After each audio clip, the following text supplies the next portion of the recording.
It's not only Dublin that's tempting buyers from the States, however.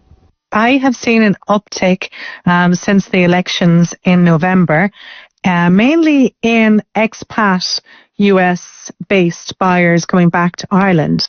Roseanne de Vere Hunt is director and head of country homes at Cherry Fitzgerald. For the American buyer, apparently, our luxury market looks cheap. Well, Ireland does look like great value when you think of it.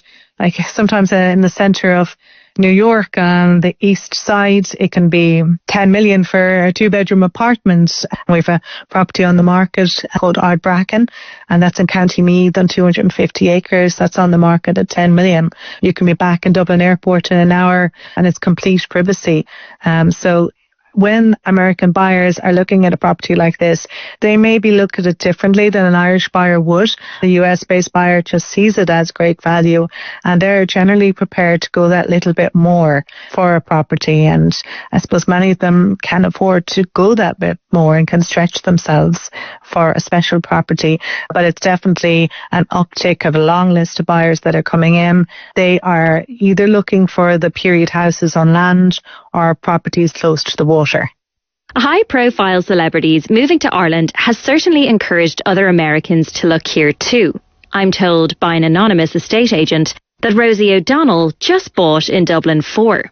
But schemes like the Critical Skills Employment Permit is also helping Americans gain residency, like Hannah and Mike, not their real names. So we've been in Ireland since about mid-February of this year. And kind of the real reason we came is we're both transgender.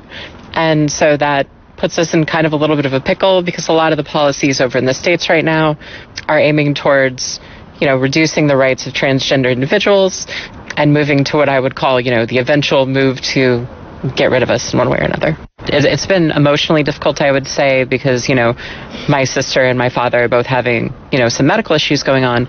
I no longer feel really safe going back to the States. So I've had to contend with the reality that, my father is quite old. I may not get to see him again before he dies. We certainly do miss a lot of our friends. I think a lot of them were surprised at how fast we moved. But as we've seen the Trump administration do more and more things, more and more of my friends are coming to me and instead of saying, you were paranoid, saying, oh my God, you were right. You're planning to stay, essentially, is that right? If Ireland will have us, we're very much hoping to stay. And have you been surprised by anything since you arrived here in Ireland? Cheese tastes better here because you import it from France. And in the U.S., there aren't as many quality controls on producing of cheese. And so Jarlsberg over there does not taste as good as Jarlsberg over here. Same with Gouda. Celery has a flavor here. Most of the vegetables in the U.S., they've been breeding the bitterness out of them, but also all of the flavor, and they just taste like water. And so celery here tastes like it tasted when I was a kid, which I love. It's amazing. And what are your plans when it comes to housing? What are your goals? Currently, we're renting, but we're under contract to purchase a house in a more rural location.